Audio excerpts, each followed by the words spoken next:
Are you ready? Good news, everyone! I'm the surprise in your cereal box.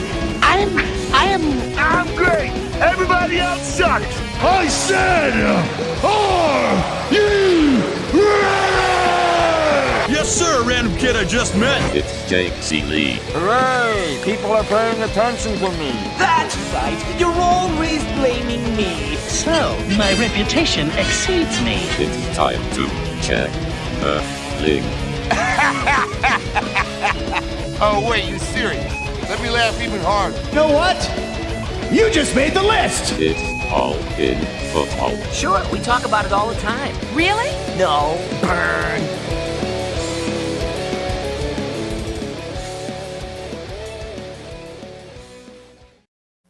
What is up, you ducks? There are a few things that can change my mood when Chris tried to get me in a really bad mood right before this started the show. It is Mega Man music. It is DuckTales, which, by the way, is having a spectacular Epcot Center later this year. I hope that goes into 2023, because I might have to find a way to get down to Disney World. Hey, wait, I said three things. Obviously, the fiancé comes to that. Oh, in case you're watching out there, Nicole. No, 4 things. We're going to give away the Xbox today. So there you go. Yes. And Chris was trying to make me salty, talking about the fact that our Survivor, with potentially a lot of money on the line, I did have the Chiefs. I was like, I'm not going to screw around. Survive in advance. They screwed around. Did not advance. Screw those guys, speaking of screwing things. But hey. Yeah, screw those guys. Of all things. And the other one, a much lesser one, I did take your Eagles, because I was like, that's the other one. Smart. I hate road division games in Survivor. But that being said, all in football. We're talking week 4 ranks, and we're talking the all-in. We're going to wait a little bit. I am not going to do one run for the Xbox today. I said I was originally going to do one run. I have down to 24 people from yesterday. We're going to do 2, and then one final one for the fun of it. Because I want to do the last one a little bit slow, Chris, just to build the suspense of it. But yeah, if I did, you should. If I did the big one slow, it would have just taken for everybody. But thank you for the Love of the Gambit shirt. I am wearing the Be Curious, Not Judgmental from Ted Lasso. The fiance had never seen Ted Lasso, so we started watching season 1 this week while she's laid up from surgery. And I ranked, Chris, this week, my top 10 favorite fictional sports characters in TVs and movies. Do you have a number 1? Nice. Or number 1 or 2?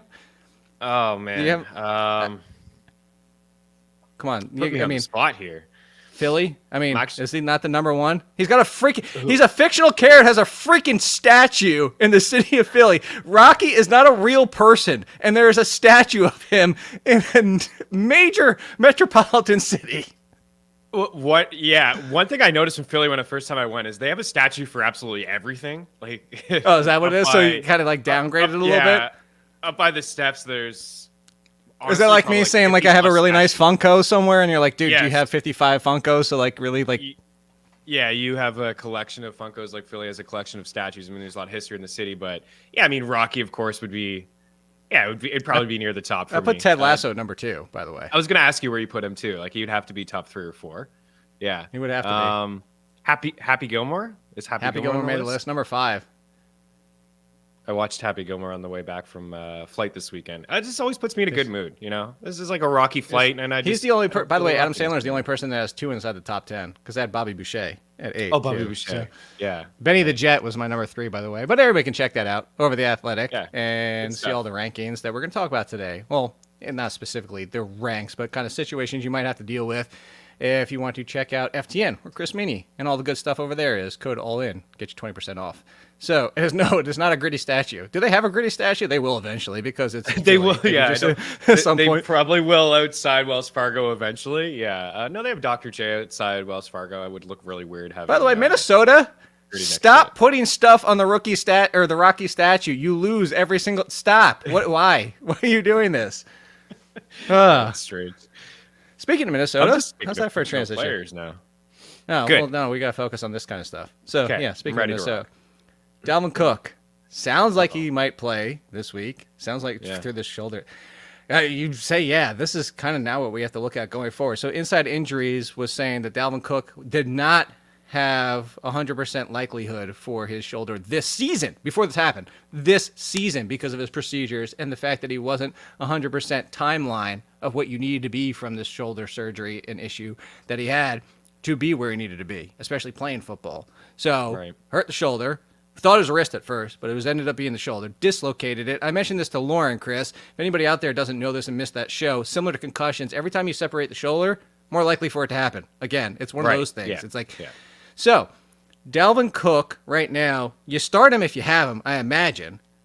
But what do we do? Is Alexander Mattison just take his spot if Dalvin Cook is out, or would you have Alexander Mattison a little bit lower? Because we've seen Mattison do this before.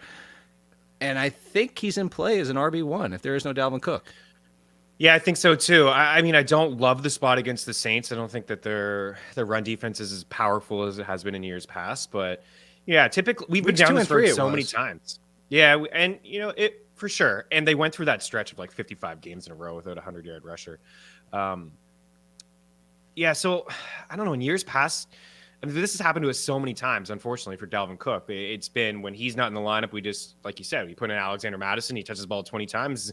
Kind of looks like Cook, right? I mean, similar numbers. So, yeah, if Cook doesn't play, I'd have him as a low-end RB1. Right now, I'm assuming Cook plays, and I have him roughly RB 11 or 12. I don't have him as highly ranked as I usually do, to the point where, I don't know, this is a new coaching regime, so maybe it's, when Cook usually plays, he gets a bulk of the work, but maybe this time with a new coaching staff in place, maybe he only gets 65% of the touches. So that's why I have him ranked as low as I do. But if he's not active, yeah, I would basically just put Mattison in his spot. No maybe fear one or of two spots behind. or Ty Chandler, because you just mentioned Kevin O'Connell. Yeah, not really. By the way, it looks like he's 13 every time I see him. He does, yeah. He looks like a little boy out there. No, I don't. Not a ton of fear. No, maybe like one or two touches. I would believe that Mattison would get all the one. There was two people. So Nicole, like I said, she had ankle surgery. There was two coaches this weekend where she's like, "Why does the camera keep showing this guy?" So that was one of them. I was like, "That's the head coach. That's Kevin O'Connell." She's like, "How old is he?" Like legitimately. And the other one was, brain fart. The offensive coordinator for the Cowboys, Kellen Moore. It was same thing with Kellen Moore. She's like, why do they keep showing this kid on the sideline? I was like, he does look like a child as well. He used to be the backup quarterback with Cooper Rush, and now he's coaching him. Yeah, he did a good job with Cooper Rush too. So let's talk. There's two more backfield situations very similar to this. Let's talk about the one we think is the guarantee. It sounds like DeAndre Swift is out through their bye because they have a week 6 situation going there. So, or wait, it's week 7 bye or week 6 bye? Week 7. So week 7, whatever, I believe. Really close. Whatever it is. Yeah, we can figure it out. I'll double check while we're 6 or talking. 7. Jamaal Williams. Do we rank him as an RB1 given what we've seen and the usage from him, or is this one of those situations where you're ready to get bit? You're ready to see like, oh, he looks so great splitting the time, and then he gets all the work and goes 17 for 42 and 0 touchdowns. It's 6, and it's a great question that you bring up because we've they come back in week 7. Yes. Okay. I would just roll him out. I honestly do feel like he'll get a bulk of the work because we've actually seen this guy before in this situation. Unfortunately for Swift, he's never had a full season in the NFL. He's never been around for your fantasy football playoff time. We've seen some Jamaal Williams. Jamal Williams. Right.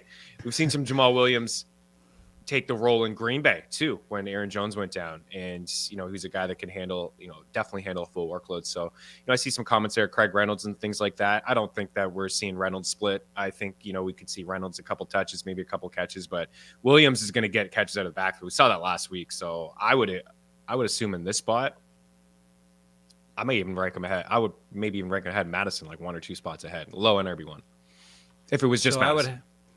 Okay, so I do have Dalvin Cook in as of right now because it sounds like he's the one to play through it besides the next one we'll talk about with David Montgomery. As of right now, I go Jamaal Williams at 11. In front of Aaron Jones. In front of Alvin Kamara. What are we doing? Before we get to David Montgomery, what are we doing with Kamara right now? I think this is a buy opportunity because of this. He hasn't been 100% yet, and neither has this offense. Jameis Winston's not 100%. The usage is pretty much still there. Mark Ingram looks but, that's what we expect from Mark Ingram. And that's why. Like, Alvin Kamara still looks good when he's 100%, but we really haven't seen that outside of maybe one game. So I think this is an opportunity for Alvin Kamara, but I will say this, Chris. I think it's a buy opportunity as Alvin Kamara is a low-end RB1 because that's who he is now. Yeah, I 100% agree. It has to be a buy low opportunity, doesn't it? I mean, this is the lowest. Like, if out of all the backs inside the top 12 or so, this is the guy that, quote unquote, could be the bust of the year. You know, do you want to buy that bust, right? I agree. I think you have to acquire him for like an RB2-ish. You're not buying him to be RB1. I don't think you're selling him at this point, too, because you're definitely not getting proper return. That's not the time to sell this guy.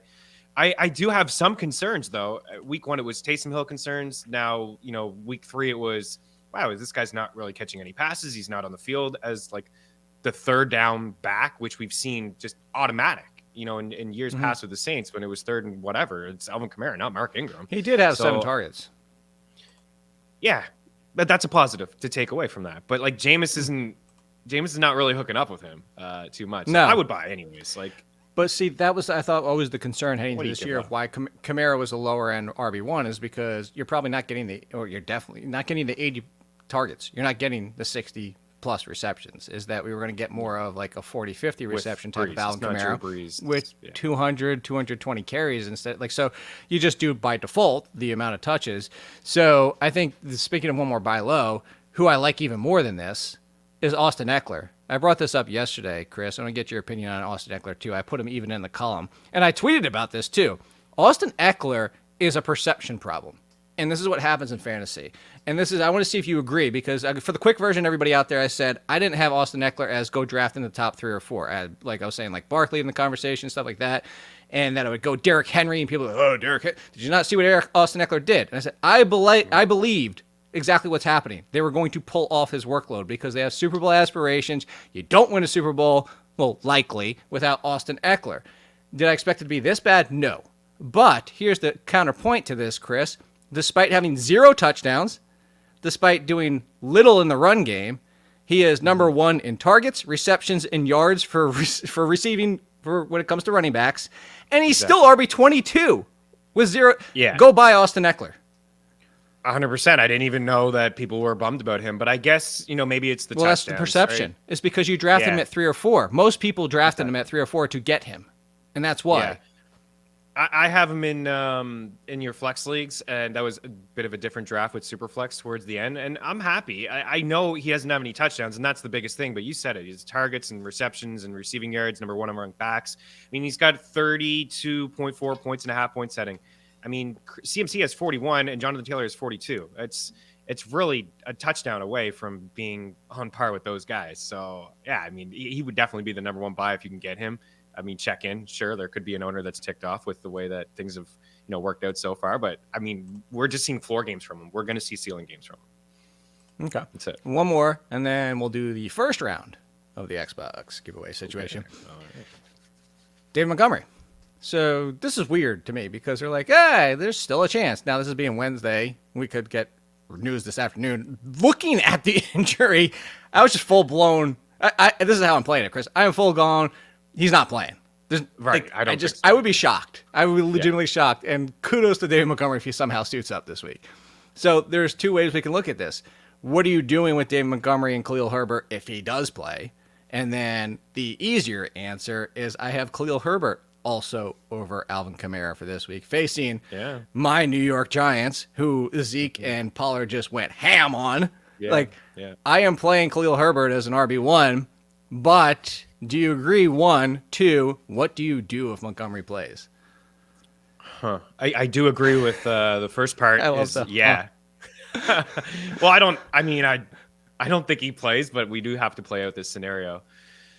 If Montgomery doesn't play, Khalil is right in that range with Mattison and, well, I guess we're assuming Cook plays. He's right in that Aaron Jones, Jamaal Williams range for me. We've seen it before. 20 plus touches, right? Catches out of the backfield, carries.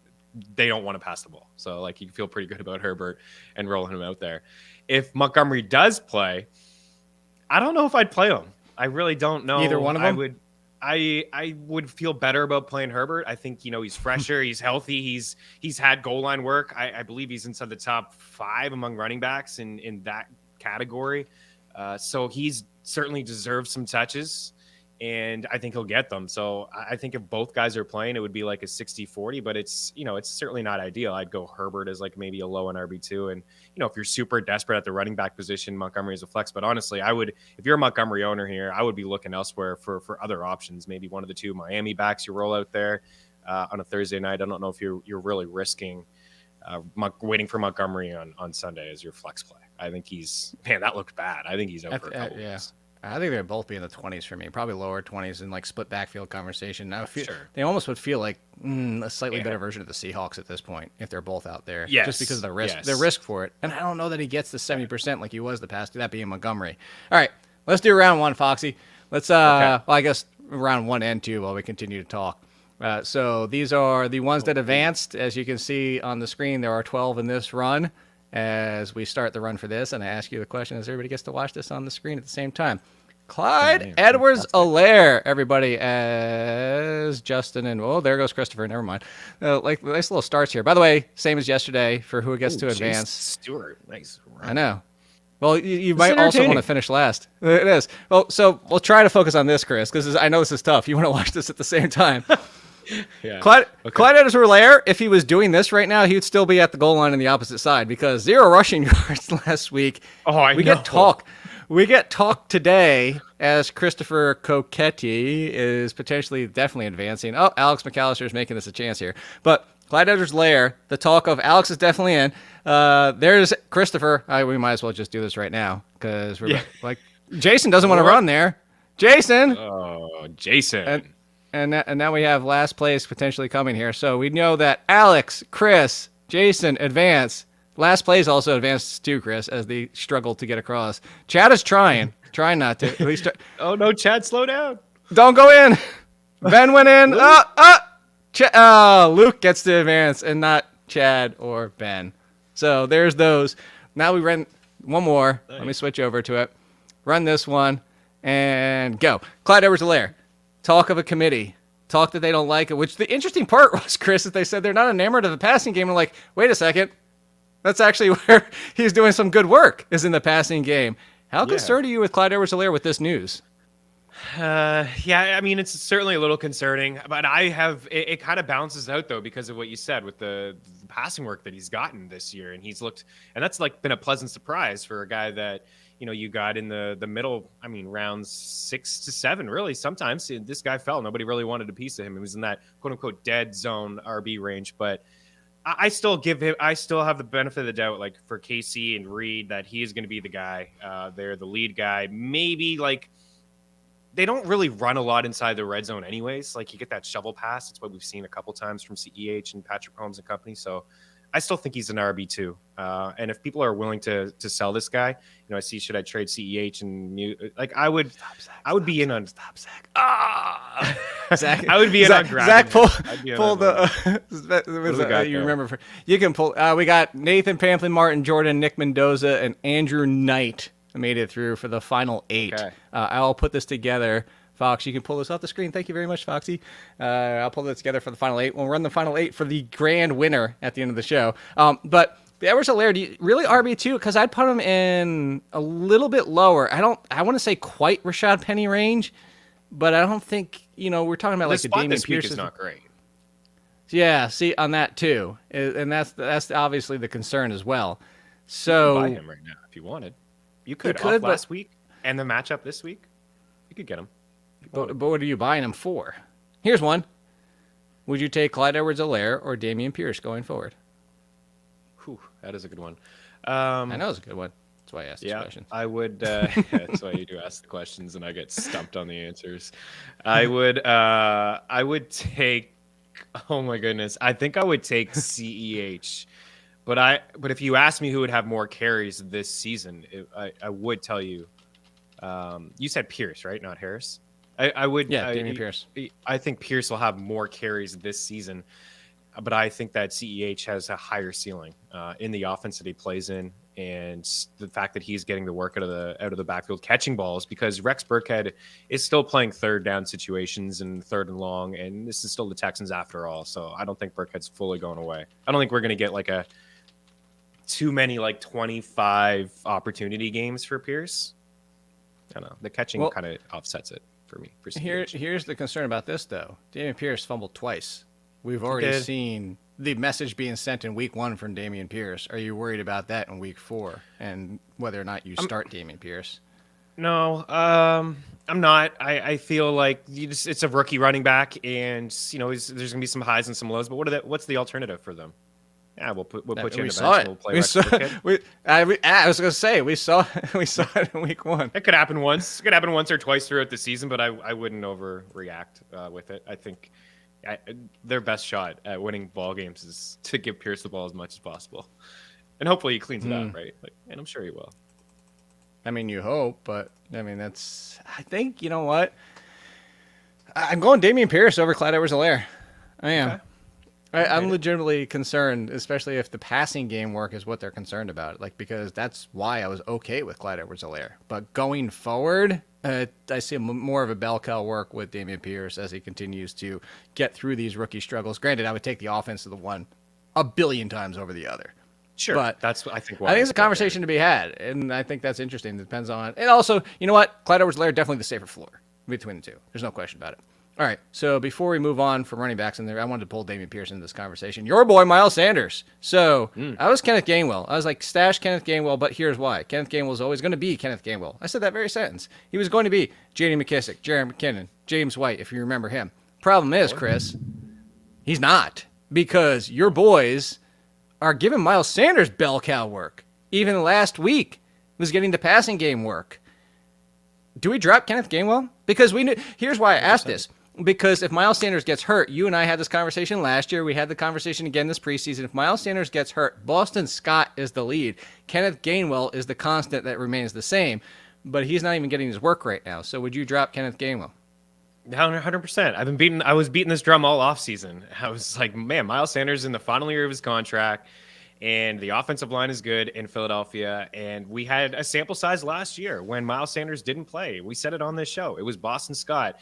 And when Sanders came back in that final, he missed some time. I think he rolled an ankle against the Raiders in the final few games of the season.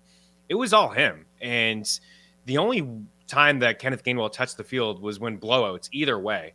So, yeah, I mean, I'm not shocked to see Miles Sanders get the touches. Clearly, this team is playing really good to start the season. They're not going to mix this up. As long as he stays healthy, he's going to be treated as a bell cow back. The issue with Sanders is the goal line work, of course, with Jalen Hurts. But, yeah, Kenneth Gainwell is not getting in there. And if something happens, it's going to be Boston Scott who's getting the carries. It would be maybe 60-40 at best, I think, for Kenneth Gainwell. So, yeah, I mean, you can move on and get a better stash. There's just a better, I don't know. I know Rashad White's not touching the field, but that's a guy that I would rather stash on my bench than Kenneth I would too. Gainwell. I had a lot of stashes, so there's this conversation. It's funny that people don't 100% read. Well, I'm kind of used to that at this point. But no. I have two sections in the waiver column. I have backups with long-term upside stashes, and at the top is Jalen Warren, Ken Walker, Darrell Williams, Mark Ingram, Rashad White, Zamir White, Jordan Mason, going down, Tyler Algier, and down from there. In Dumpsville, whereas these are the players you could drop, I start with Darrell Williams, and there's Ken Walker and Mark Ingram. The sentence says all three of these are upside stashes, but if you need the roster space and you can't use them outside of an injury, vaulting them into the lead role. You're like, how are they stashes and dumps? Read the sentence. But I'm with you on this. Is like, I would drop Gainwell basically for everybody I just mentioned. I probably wouldn't drop Gainwell for Boston Scott unless you're a non-PPR. Right. Isaiah Pacheco, I still think, would be in a timeshare with Jarrett McKinnon. I wouldn't be surprised if Jarrett McKinnon is more valuable until he gets hurt. I don't think I really drop him for Matt Breida because that would be just a mess if Barkley ever got hurt, and that offense stinks outside of Barkley. That'd be so bad, yeah. But you're dropping Gainwell for all those, right? Warren, Walker, Williams, Ingram, White, Mason, and Algier, right? Yeah, absolutely. Yeah, Algier too. Yeah, it's the next man up mentality, right? You always talk about it in your weekly articles. I try to reference it on Mean Streets too. Like, just picture the situation if that guy's not out. Who's getting the lead work? And it's not going to be Kenneth Gainwell. So nice little player. Maybe we're talking about him differently next year. Eagles will move on from Sanders too. I don't believe that they'll lock him up. So speaking of locking up, thank you for that transition, Chris Meaney. Go. As we go to wide receivers, so your boy Darius Slay continues to lock people up. This is where I'm going with this. Potentially, what we joked about being the worst contract this offseason might be one of the best. And Christian Kirk, who is just balling out. Finally, Christian Kirk has happened. However, he gets Darius Slay and your Eagles secondary this week. Is there any way on earth you can bench Christian Kirk in your fantasy league? I don't know. I think if you're playing in super shallow leagues, 8-10, I'm sure there's lots of wide receivers you can make a case for, but I would actually play him. Terry McLaurin was a guy that I was worried about last week, and I don't think his numbers were fantastic. It was actually Dotson who wasn't great in that game, but I think Kirk, they can do some things with Kirk and move him around the field. Sometimes Slay doesn't really follow around guys. Like, he didn't follow Jefferson all the time in that game. But I would play Kirk as a wide receiver 3 because of what he's done all year long and the way that this offense is kind of run with Trevor Lawrence. I know that they're in a tough spot this week in Philly, but I would play him. It's hard not to. He's going to get some targets. Christian Kirk or Brandon Cooks if there's no J.C. Jackson? I would go Cooks there. Cooks there. What if there is J.C. Jackson? If there is J.C. Jackson, I would just play Christian Kirk. Yeah. Okay. I would. Yeah. Christian Kirk or Deontay Johnson? Against the Jets. Sauce Gardner. A ton of targets. And Sauce saw him firsthand at the Jets game. Man, that guy's got a ton of swag. He was like hanging out with Jamar Chase all game. It was a really fun battle to see those two go at it. He's going to be a heck of a corner in the league. I would probably play Christian Kirk. I would just the way that I just lean with Kirk because the way that it's been so because far. You know who's having his breakout year? My boy, Trevor Lawrence. Everybody's boy. Well, I want to say everybody's because there are so many people after 1 year. Oh, the guy's career's over. Like, I'm done. Just like coaching again. 101, man. How important is coaching in the NFL? I know he was a rookie. Ruin some of the best of players. But Urban Meyer was absolutely clueless with this guy, and Doug Peterson has come in. He's already tied for 5th in the most wins in Jags history with Urban Meyer. He's only coached 3 games. Look how long it took to unlock Cordero Patterson. Coaching. You just need the right mind. All right, so we already brought up Brandon Cooks, but you just brought up Terry McLaurin. I want to talk about the Washington receivers as a whole. Carson Wentz, your former boy, went against your boys for a minute, and that's what happens when you go for a full Carson Wentz, buddy. That's what happened. I think we're expecting a rebound, and everybody's pretty much expecting a rebound for Carson Wentz. But you mentioned McLaurin. He seemed to be the constant. Dawson's been reliant on touchdowns. Curtis Samuel's been the best. Carson Wentz loves him some Curtis Samuel, I can tell you that much. So, is the pecking order officially? Are we officially Samuel, then McLaurin and Dotson? I think we all agree Dotson's the 3rd, but have we moved on? Is McLaurin now the 2? Is McLaurin now the more volatile of the options? It's crazy how quickly things can change in the NFL. I never would have seen this coming. I could have seen Dotson ahead of Terry. I could see how I had Curtis Samuel as one of the names in my last year's trash article, and I said he's worth a late-round flyer, expecting him to be like, okay, he might be like Robbie Anderson. Like, the Robbie Anderson for week 1 was like, okay, Robbie Anderson might be a wide receiver 3 again. I was like, Curtis Samuel might be a wide receiver 3 again. Not a top 15 now, better than Terry McLaurin. No. Last year, I thought that this could happen. Maybe not this to this extent, like your point, top 15, but they didn't have a lot of options there. Ron Rivera was familiar with him. They used him, in different ways in Carolina that I thought that they could use him in Washington. But yeah, I would say if we're ranking these guys purely on floors, I think you have to go Curtis Samuel, Terry McLaurin, and then Does Dawson. Samuel not have the ceiling too? I think Terry's got a slightly higher ceiling. I think he's got more touchdown upside, but in a full point PPR league, here's what you're missing, Chris. Everybody's looking for the new Deebo Samuel. We had the answer with the person who shares this last same name.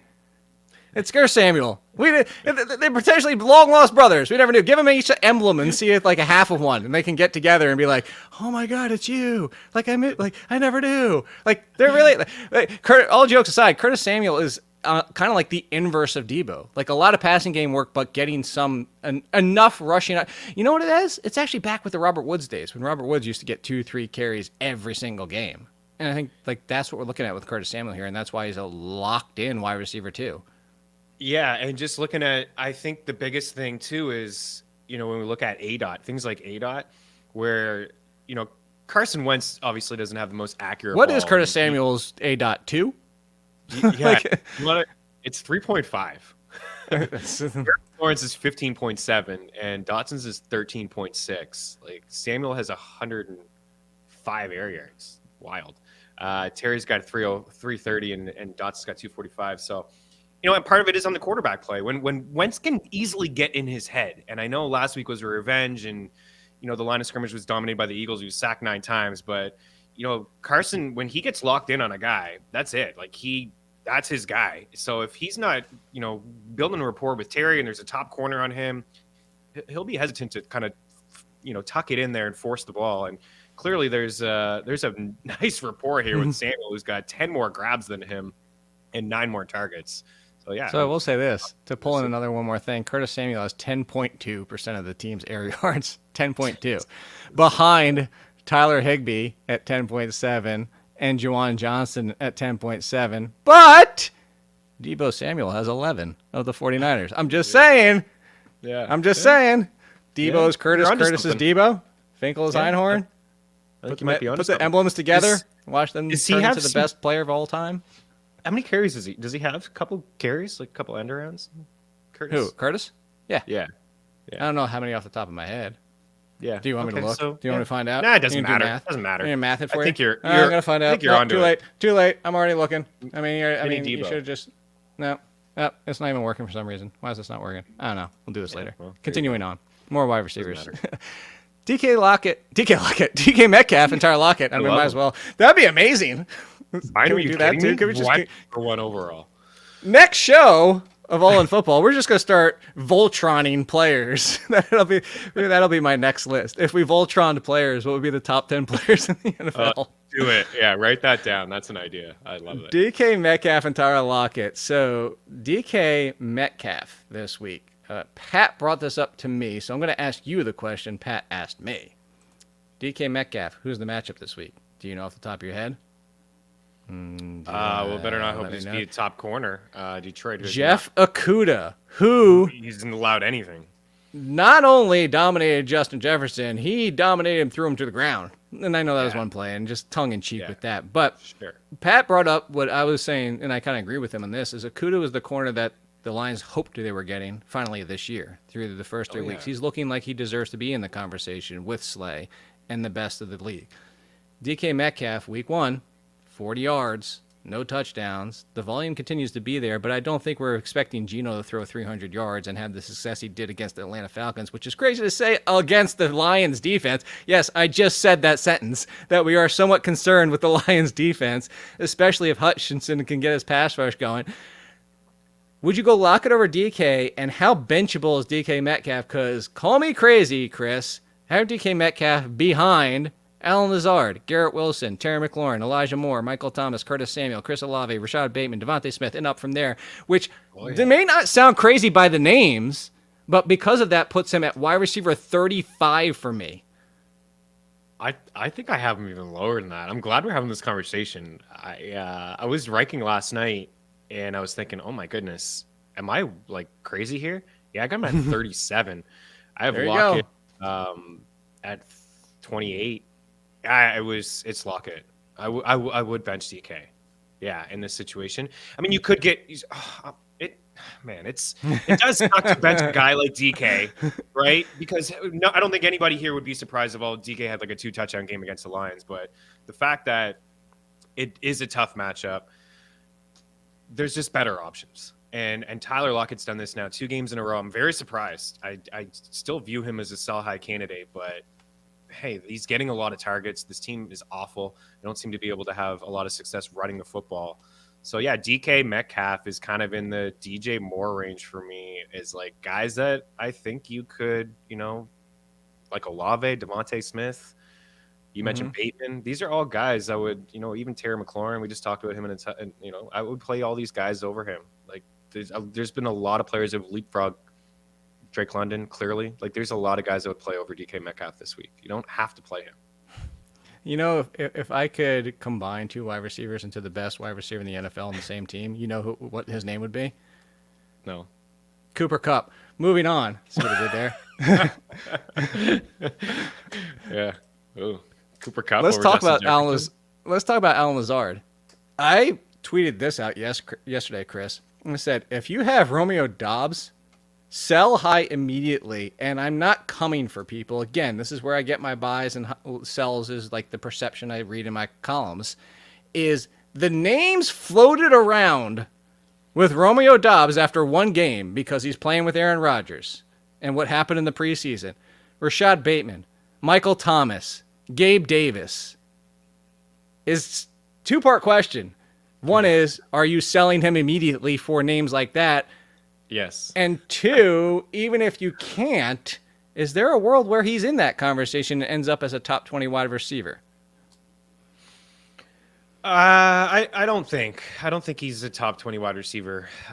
Obviously, a really nice game from him, and he's definitely had a Christian Watson who couldn't get on the field last week. But he's the most added player here over the last 24 hours. I always feel like these trendy players that get picked up like that, you need to see what you can get, and you should check. Obviously, if you got him and you spent fab on him, you wanted him, but there could have been a lot of other people in your league that, were spending fab too, and they're maybe more desperate at the wide receiver position, and maybe you can get, more balance in your squad. So I would make him available. I think, honestly, best case, he's just a low-end wide receiver 3 is a flex guy. This is a team that's playing at a very slow pace in Green Bay, using both running backs. As long as Lazard's healthy, I think he has the highest ceiling in the offense among the wide receivers that they have. But yeah, make him available for sure. I would. Why not? A lot of these guys have been picked up lately. Have been just Robbie Anderson. Where is he now? Like, these are hot. Devin Duvernay, 2 touchdowns right away. These are all guys that have been picked up and then all of a sudden dropped within 2 weeks later. I don't think Dobbs is going to be dropped in 2 weeks. Maybe after a quiet game, people like to overreact. But I don't think he has wide receiver 2 upside. One more, and before I ask you about the one more, I'm going to actually Voltron legitimately, which means 5 pieces for everybody out there. Would this player even be a top 10 wide receiver? Kadarius, Richie Kenny, Wandell Sills. Would that even be a top 10 wide receiver? No, that was impressive. Wow. Can you repeat that again? Yes. Wait, which order did I go in? Kadarius, Richie Kenny, Wandell Sills. Not top 10. No. Not top 10? Startable? Yeah, startable though, for sure. Okay. Definitely feel for your boy Sterling. I do too, especially because he looked so good after an Achilles. Which, by the way, real quick, not the Cam Akers situation, because we talked about that already and covered that. It looks like it's going to be a frustrating 50-50 split. But I think we are now at the point, Chris, with Cam Akers, James Robinson, Sterling Shepard, because that was a blown ACL, is we're now at the point now where Achilles is not the end of your career anymore. Like we said, it might be. That's 3. That's 3 for 3 this year. James Robinson looks phenomenal. He's been, Holy crap on this morning. He's the most traded player in CBS Sports over the last 24 hours in those CBS leagues. I understand people being like, well, because he could have been the 3rd or 4th running back. He's 3rd in fantasy right now. I know. You could say you draft him roughly RB40. Or you may have Saquon Barkley, and you could have another stud running back, and you can have Saquon and Aaron Jones. Like that could have happened for you in a draft, and you just have Robinson. So I gotta understand, maybe you're selling him for wide receiver, or you're a little concerned about maybe the injury pops up again. But man, you got yourself a really, really strong, at worst case, I think RB2. Like he looks great, man.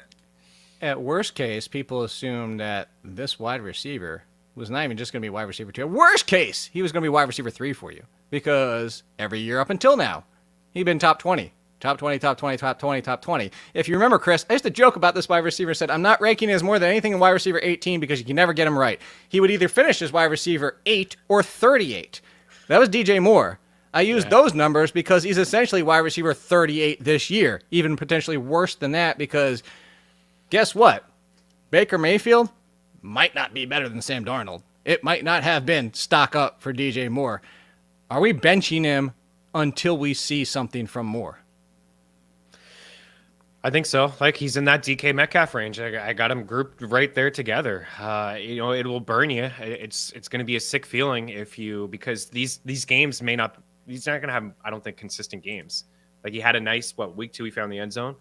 You bench him this week, he scores a touchdown. Darn. Next week, playing him. I know. Next week. Here's one. I'll give you a combination, but side by side. Allen Robinson or DJ Moore this week? and it's another guy, right? San Fran, tough spot, man. I think I go Allen Robinson. Here's why.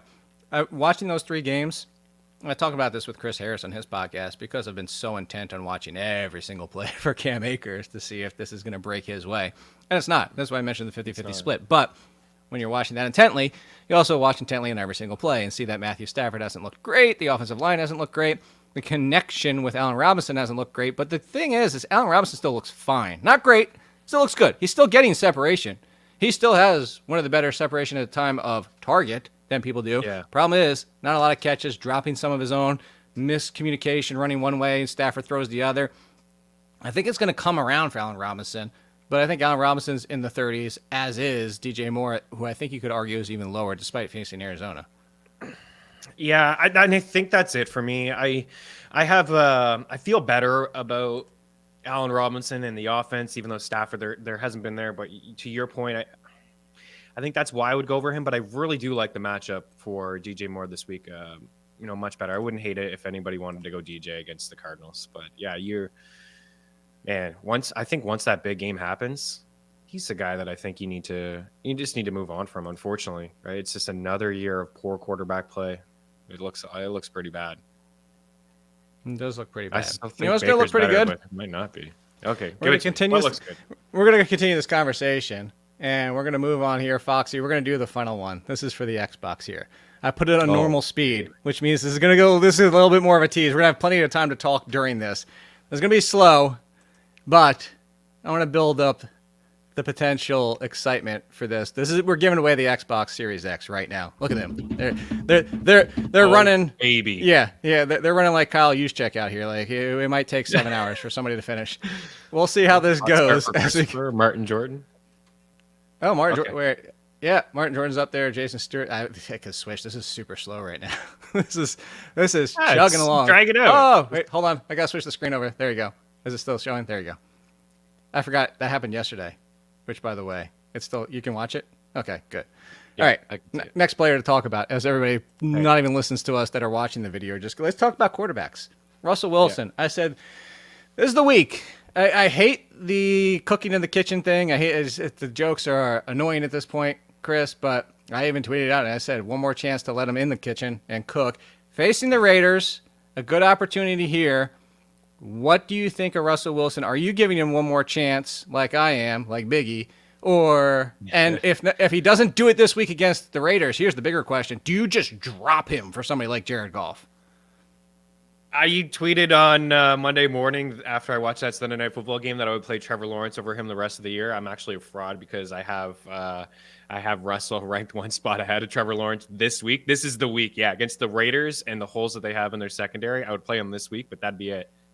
And is he going to get run down? There you go, Christopher. I thought he was going to get run down there by Jason Stewart. That would have been. Oh my God, that was almost so freaking terrible. Congratulations, Chris. Not this Chris. Congratulations, Christopher Coquette. If I said that pronounced properly. Whatever. Email me from the email you sent your giveaway in. If I don't hear from Chris by the end of the week, this is all you get. You get Sunday kickoff, buddy. Sunday kickoff, 1 p.m. Because I want to make sure this works, buddy, guy. I'm not your guy, pal.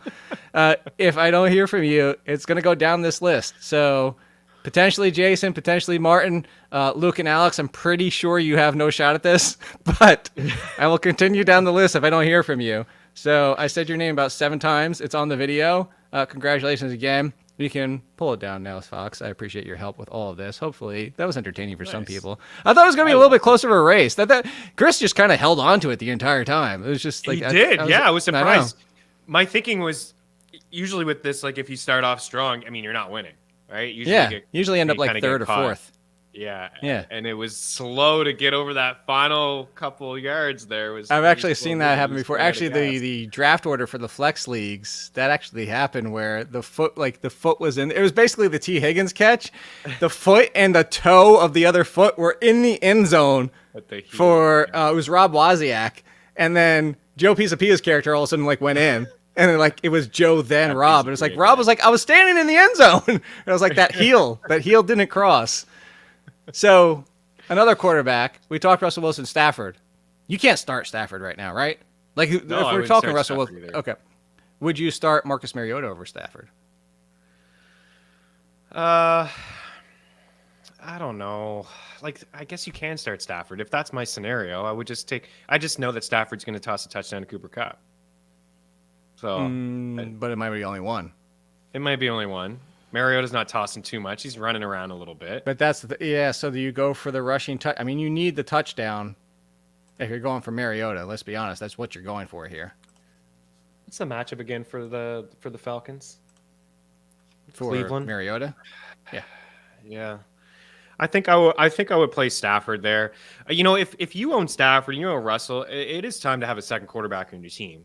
We don't like that in single quarterback leagues. I don't. I want to speak for you. I don't think you need to really have a second quarterback when you have a potential top 10. But these guys are struggling right now.